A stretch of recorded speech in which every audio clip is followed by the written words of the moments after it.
મિત્રો, કુદરતમાં ક્યાંક ફરવા નીકળ્યા હોવ અને અચાનક તમારી સામે મગર આવી જાય તો શું કરશો?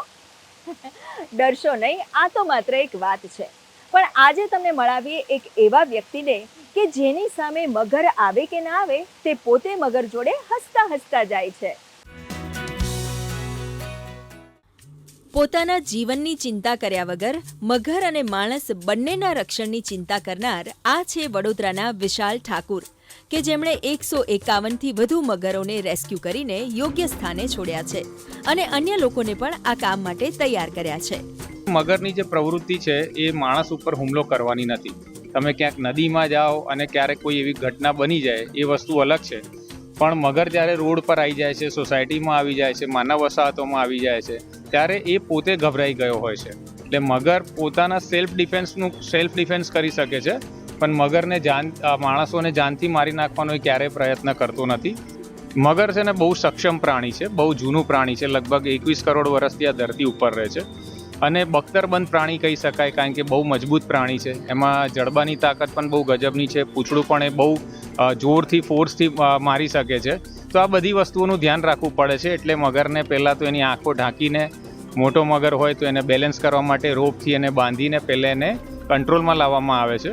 પછી એની આંખો ઢાંકીને એને પૂંછડી, એના પગને કંટ્રોલ કરીને, એના મોઢાને બાંધીને પછી એને પાંજરામાં અથવા તો રેસ્ક્યુ વ્હીકલમાં ચડાવવામાં આવે છે. આ રીતે મગરોના રેસ્ક્યુ થતા હોય છે.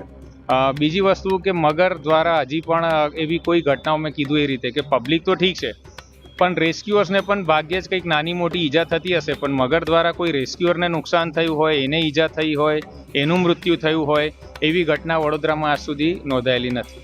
થોડા વર્ષો પહેલા મગરને પકડવા 8થી 10 લોકોની ટીમ કામ કરતી હતી, પણ આજે ગુજરાતમાં અને ખાસ કરીને વડોદરામાં ક્રોકોડાઇલ રેસ્ક્યુ માટે મોટી ટીમ તૈયાર થઈ ગઈ છે, જેના કારણે મગર હોવાના સમાચાર મળતા જ ગણતરીની મિનિટોમાં રેસ્ક્યુની કામગીરી શરૂ થઈ જાય છે. पिछले 2 दिनों के अंदर 20 क्रोकोडाइल्स का यहाँ पे रेस्क्यू किया गया है, जिसके अंदर 14 फीट के बड़े साइज का क्रोकोडाइल भी रेस्क्यू हुआ है और उसके अलावा अन्य क्रोकोडाइल 4, 5, 6 फीट, 8 फीट, 12 फीट इस तरीके के लगभग 20 क्रोकोडाइल का हमारे यहाँ से रेस्क्यू किया गया है. हमारे वॉलंटियर्स ने, हमारे लोकल एनजीओज ने हमारी टीम को इसमें भरपूर साथ दिया है.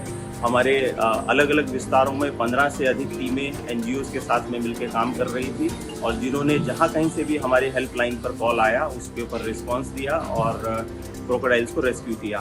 अब हमारे आज की परिस्थिति में 10 क्रोकोडाइल हमारे रेस्क्यू सेंटर पर आज की परिस्थिति में भी हैं, जिनको हम विश्वामित्री नदी में उनके कुदरती आवास में रिलीज करने वाले हैं. હવે જ્યારે મગરનો કોલ આવે છે ત્યારે સૌથી પહેલાં તો મગજમાં એ જ આવે છે કે કયા વિસ્તારમાં છે, રહેણાંક વિસ્તારમાં છે. તો પહેલી રિસ્પોન્સિબિલિટી એ છે કે ક્વિક એક્શનમાં આપણે ત્યાં સુધી પહોંચવાનું અથવા તો કોઈને પહોંચાડવાનો પ્રયત્ન કરીએ, કારણ કે માણસો તો પેનિક થાય જ છે, એમને તો ડર લાગતો જ હોય છે મગરનો, પણ મગરને પણ માણસનો એટલો જ ડર લાગતો હોય છે. હવે કોઈ અનિચ્છનીય ઘટના ના બની જાય, મગર દ્વારા માણસને કે માણસ દ્વારા મગરને કોઈ ઈજા ના પહોંચે, એ અમારા મગજમાં સૌથી પહેલાં આવતું હોય છે.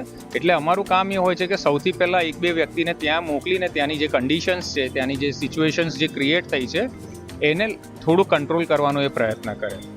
તો આવા જ એક મગર પ્રેમી એટલે અમદાવાદના જીગર ઉપાધ્યાય, કે જેમણે ક્રોકોડાઇલ રેસ્ક્યુના કામ તો કર્યા જ છે, સાથે મગર ઉપર ઊંડું અધ્યયન પણ કર્યું છે, જેના આધારે તે લોકોને કહે છે કે મગર પાસેથી શીખવા માટે ઘણું બધું છે.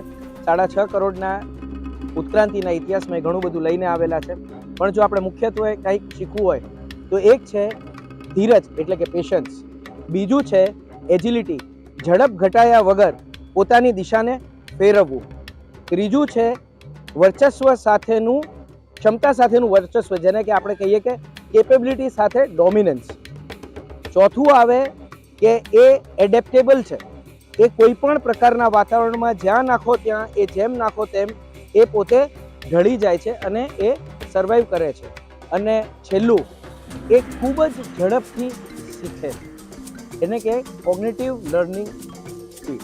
આ સૃષ્ટિમાં દરેક જીવ મહત્વનો છે, તેમ જલપ્લાવિત વિસ્તારો માટે મગરને સર્વોચ્ચ કડી માનવામાં આવે છે, એટલે જ તેનું સંરક્ષણ કરવું અતિ આવશ્યક છે. તો બીજી તરફ તેનું ધાર્મિક રીતે પણ મહત્વ દર્શાવવામાં આવ્યું છે. જ્યારે કોઈ મને પૂછે છે કે મગર માટે તમે આટલું બધું કામ કેમ કરો છો, તો તો હું એક જ વસ્તુ કહું છું કે વડોદરાની રક્ષા નવનાથ કરે છે અને નવનાથના જે રક્ષક છે એ મગર છે. મગર હનુમાનજીની સંતાન એટલે કે મકરધ્વજ છે અને ઉત્તરાયણનો તહેવાર પણ આપણે મકર સંક્રાંતિના રીતે જ મનાવીએ છીએ. એટલે મગર એ આપણા ધર્મનું પણ પ્રતીક છે, આપણી સંસ્કૃતિનું પણ પ્રતીક છે.